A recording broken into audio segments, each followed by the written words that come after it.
પ્રિય વિદ્યાર્થી મિત્રો, આપણે હવે જંગલી પ્રાણીઓ વિશે શીખી ગયા.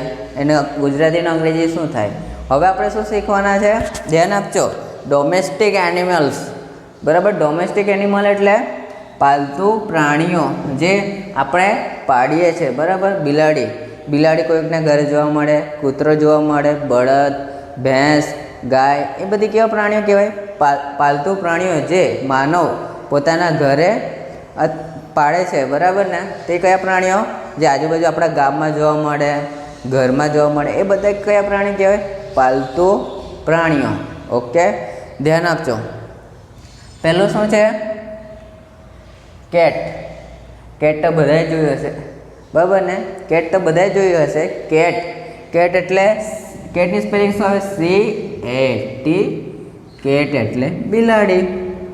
ઓકે, બીજું પ્રાણી કયું છે પાલતુ? કાઉ. કાઉ તો મોસ્ટ ઓફ બધાને ત્યાં રહે છે. COW. કાઉ એટલે અને શું કહે? કાઉ એટલે ગાય.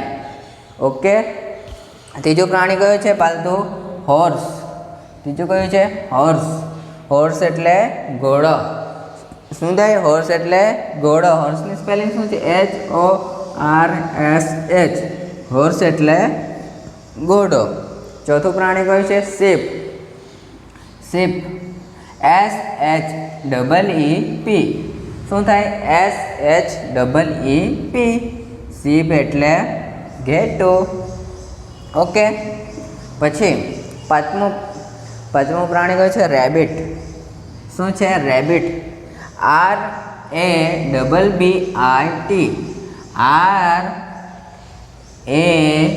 RABBIT. રેબિટ એટલે સસલું. શું થાય? સસલું. છઠ્ઠું ડોગ. DOG. ડોગ એટલે કૂતરો. જે તમને બારાક્ષરી તમે કક્કા શીખતા હતા ત્યારે પણ તેનું આવડી જવું જોઈએ. DOG. ડોગ એટલે કૂતરો. ડોગ એ પાલતુ પ્રાણી કેમ છે? એ આપણે માનવ દ્વારા એને પાડવામાં આવે છે. બીજું ઓક્સ. ઓક્સ એટલે બળદ. ઓકે, ઓક્સની સ્પેલિંગ સિમ્પલ છે, ખાલી O ને X છે. ઓકે, આઠમું પ્રાણી ડોંકી. ડોંકી તો બધા જોઈ જ હશે. ગધેડું. DONKEY. બોલો, DONKEY. ડોંકી એટલે ગધેડું. ઓકે, નવમું શું છે? ગોટ. GOAT. ગોટ એટલે બકરી. શું થાય? બકરી. દસમું શું છે? કેમલ. CAMEL.